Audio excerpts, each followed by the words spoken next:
பெரியாரை திட்டினால் செருப்பால் அடிக்க வேண்டும் என திமுகவின் அமைப்புச் செயலாளர் எஸ் பாரதி கூறியிருப்பது அதிர்ச்சியை கிளப்பியுள்ளது.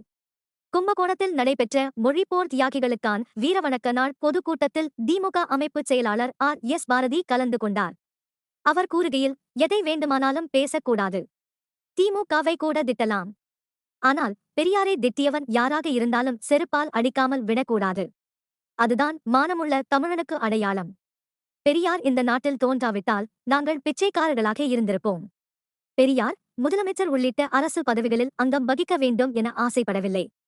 நேற்று காலை கட்சி தொடங்கியவர்கள் எல்லாம் முதலமைச்சர் ஆக வேண்டும் என ஆசைப்படுகிறார்கள். இந்த சமுதாயத்திற்கு தலைவராக இருந்த பெரியார் ஒரு கவுன்சிலராக கூட ஆசைப்படவில்லை. இப்படிப்பட்ட பெரியாரை திட்டுபவர்களை சும்மா விடுவதா? பெரியாரை திட்டும் போதுதான் அவரது கருத்துக்களை பலரும் எடுத்துக் கூற தொடங்குவார்கள். இதனை சொல்லும் போதுதான் பெரியார் குறித்து இளம் தலைமுறையினர் அறிந்து கொள்வார்கள் என பேசினார்.